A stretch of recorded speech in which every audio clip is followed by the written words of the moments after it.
자, 미국 증시 마감 상황 보도록 하겠습니다. 지난주 금요일 다우지수, S&P 500지수, 나스닥지수 모두가 다 2%대 급등으로 마감을 했습니다. 네?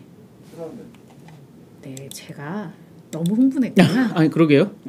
제가 너무 흥분해서 할 건 하고 슬라이드 쇼도 설치를 안 해놓고 네, 네. 자 이제 차트 보여주세요. 네, 다우, S&P, 나스닥 모두가 다 2%대 급등으로 마감을 했고요. 이 주간 단위로는 이렇게 많이 올랐는지 몰랐습니다. 시장이 오르니까 이런 게 다 용서가 되네요. 네, 그렇죠, 그렇죠. 다우지수 4.9, S&P 4.7, 나스닥은 무려 5.2%나 급등했는데 특히 다우지수 같은 경우는 지금 3주 연속 랠리더라고요. 그래서 지난주에 증시는 합격점이었다라고 보시면 될 것 같고요. 자, 그러면 뭐가 또 갑자기 이렇게 증시 분위기를 확 개선시켰을까? 연준의 긴축 속도 조절 가능성이 좀 제기가 됐습니다.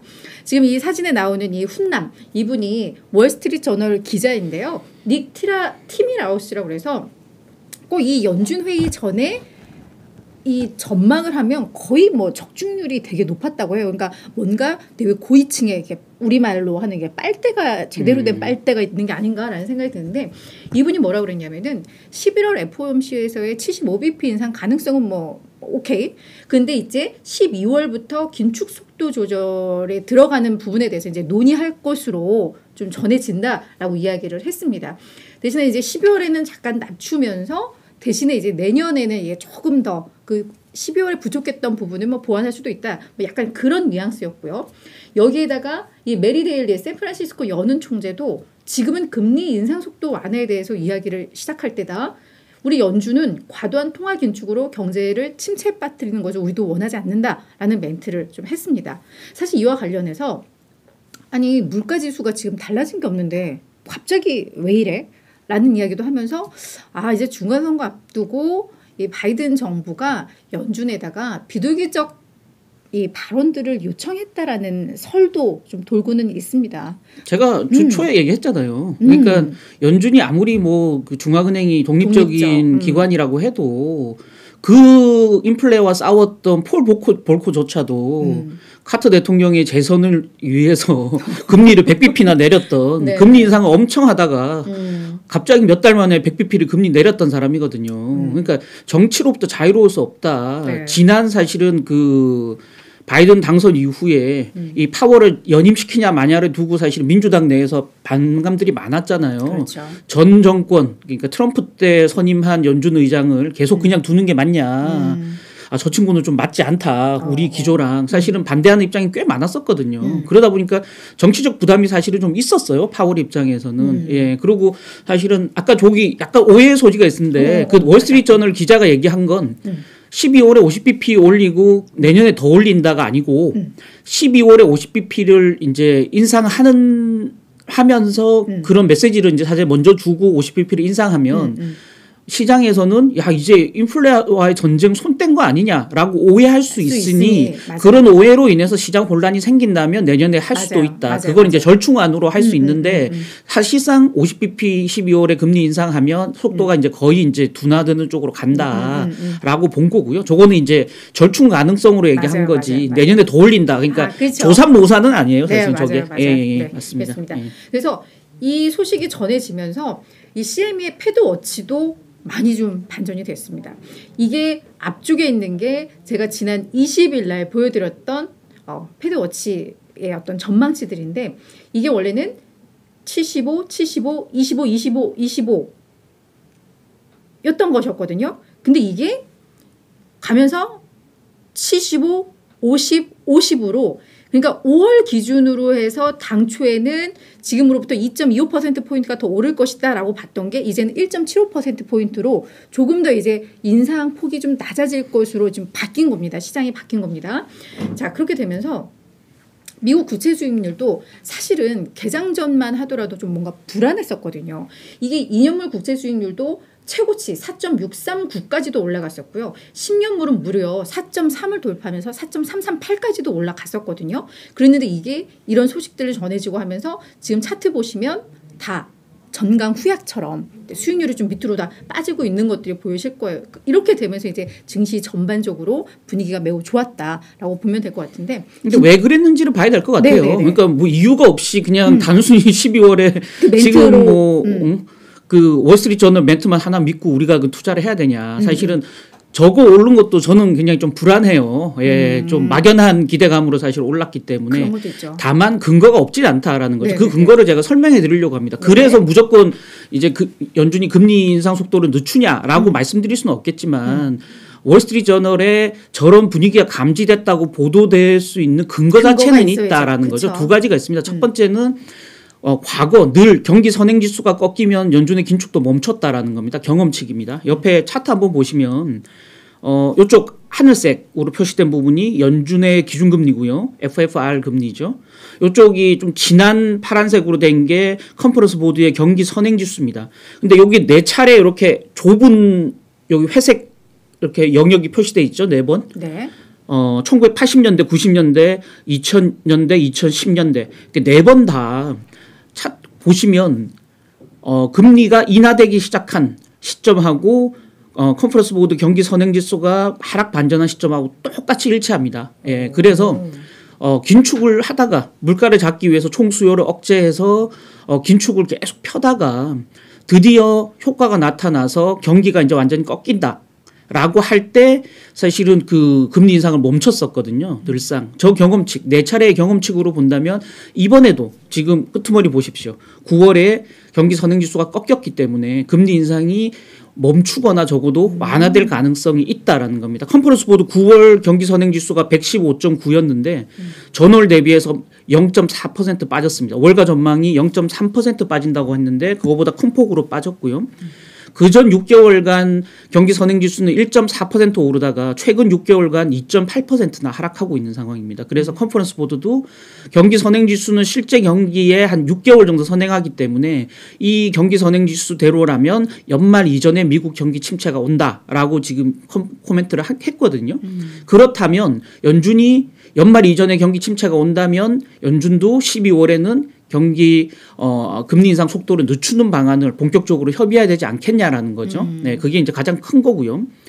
또 하나는 이제 최근에 이제 그 연준 내 비둘기파들이 많이 얘기하는데 물가가 너무 높다라고 계속 얘기하지만 물가 지표는 전형적인 경기 후행 지표다. 그래서 경기가 꺾이고 나야 한참 지나야 사실은 물가가 내려간 거 확인 가능하다라는 얘기거든요. 그리고 이제 최근에 몇몇 데이터가 나오는 거 보면 지금 부동산 가격 많이 꺾였다고 얘기하지만 그건 2달 전에 나온 주택 가격 지수들이에요. 근데 최근에 이제 미국의 그 우리로 따지면 뭐가 되나요? 부동산 거래 중개 사이트들 있죠. 네네네. 예, 그런 사이트에 보면 속보치로 보면 집값 하락폭이 엄청나게 크다라는 그 속보 데이터들이 많이 나오고 있어요. 그래서 그것도 실제 경제 지표가 지금 현재 경기 흐름을 한 수개월 정도 반영하지 못하고 있다라고 본다면 누적적으로 금리 올린 부분들이 한 2달, 3달 정도 시차를 두고 내년 봄 이전에 본격적으로 경기가 꺾이는 양상으로 전개될 가능성이 높다라는 측면들이죠. 그래서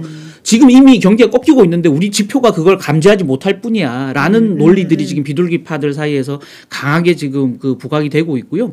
그런 두 가지 측면들, 경기가 이미 선행지표는 꺾이고 있다. 선행지수는. 그다음에 속보지표를 경기지표가 제대로 반영 못하고 있다. 그래서 후행적이다라는 두 가지 논리 때문에 사실은 금리 인상 속도를 늦춘다라고 이제 보는 거고요. 네. 실제 시장금리가 정점을 찍었다면 그래서 샘 스토발 같은 경우 지금 아래에 보시면 파라넬로라고요. 아메리베트의 금리 전략가는 저 차트 보여주시죠. 지난 21일 장중에 이제 4.33 찍고 내려왔잖아요. 그래서 종가가 4.219인가 그랬어요. 그래서 이게 하루 만에 그 고점 대비 한 10몇 bp가 한꺼번에 빠졌거든요. 그래서 이게 10월물 금리의 일시적인 최고점일 수 있다라고 지금 본 거고요. 그렇다면 앞으로 금리가 빠르게 하락할 수 있다라는 겁니다. 지금 최근에 이 10년물 금리하고 S&P 500 지수 차트를 제가 가지고 왔는데 세 번에 제가 하늘색으로 그 표시한 영역은 시장 금리가 단기 정점을 찍고 다시 내려갈 경우에 S&P 지수는 위로 확 올라갔다라는 게 이 최근 세 차례 이제 경험칙에서도 드러나기 때문에 결국은 연준 피봇 기대 심리가 살아 있다면 금리는 빠르게 내려갈 거고 시장은 위로 올라갈 가능성이 충분하다 이렇게 보는 거죠. 네. 자, 그리고 이제 또 이렇게 상승세를 보였던 거 어떤 긴축의 속도 조절 가능성 한번, 그리고 하나는 기업 실적에 대한 우려가 컸는데 예상보다 괜찮다. 그러니까 뭐 낫배드인 것 같아요. 예상보다 괜찮다라는 점들이 또 많이 좀 거론이 됐는데요.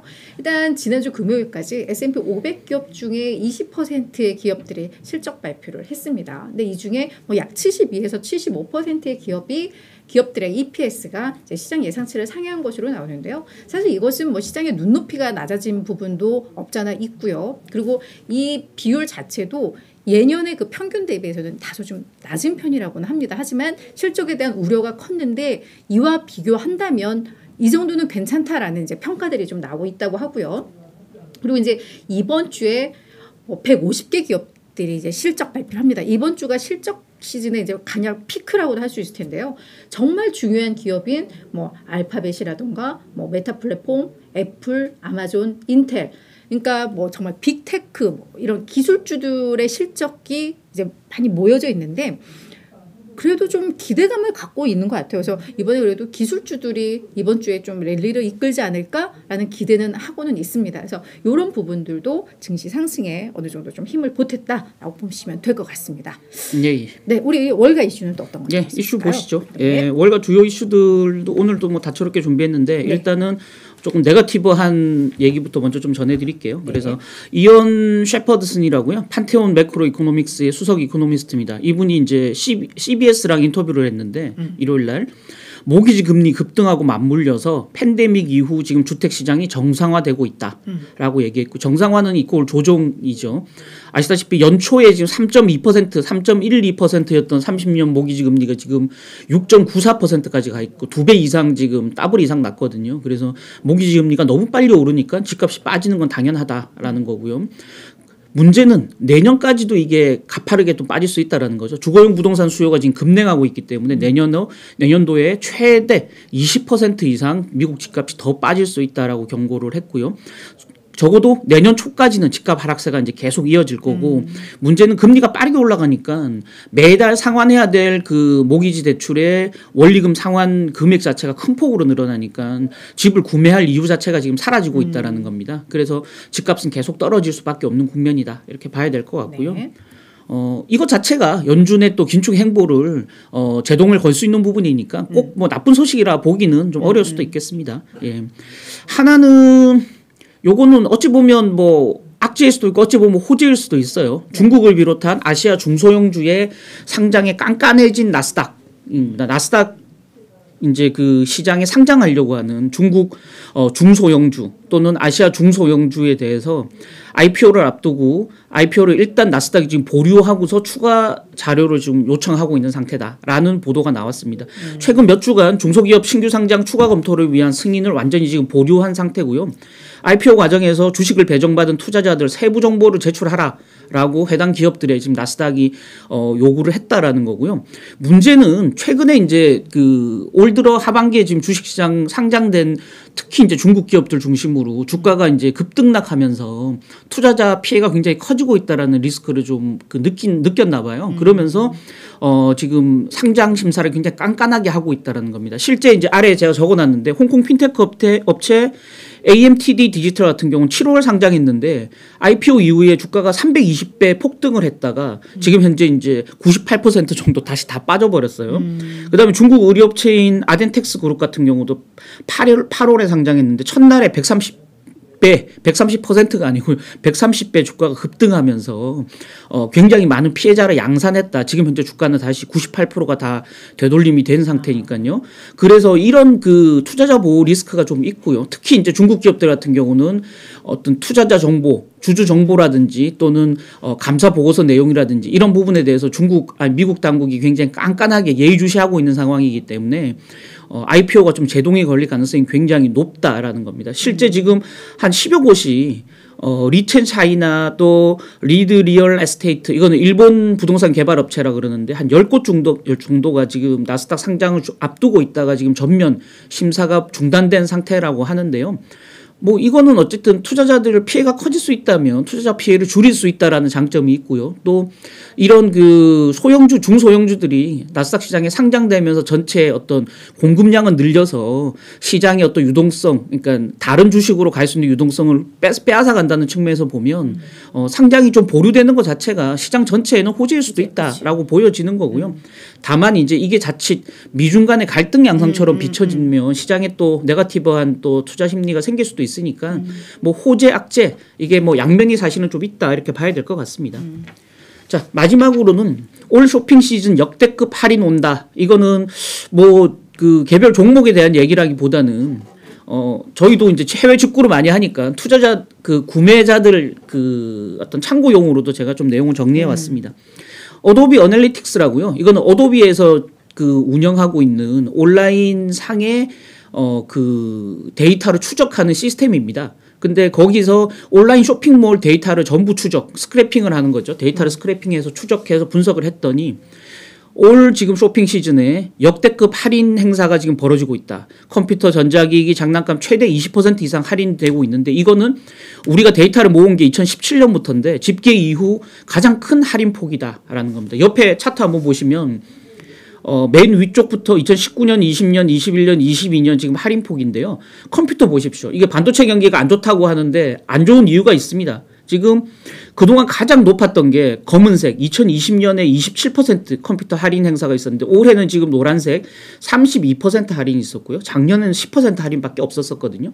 작년에는 이제 팬데믹 수요가 컴퓨터들 많았으니까 교체 수요가 많았으니까 10% 가격 할인밖에 안 됐는데 지금은 그 3배가 넘는 32% 가격 할인을 하고 있다. 컴퓨터 PC 수요가 그만큼 출하량이 굉장히 많이 줄어들고 있다라는 그 반증이 되겠죠. 이따가 이제 SOXL 설명드릴 때도 얘기를 하겠지만 그래서 컴퓨터 할인이 가장 크다.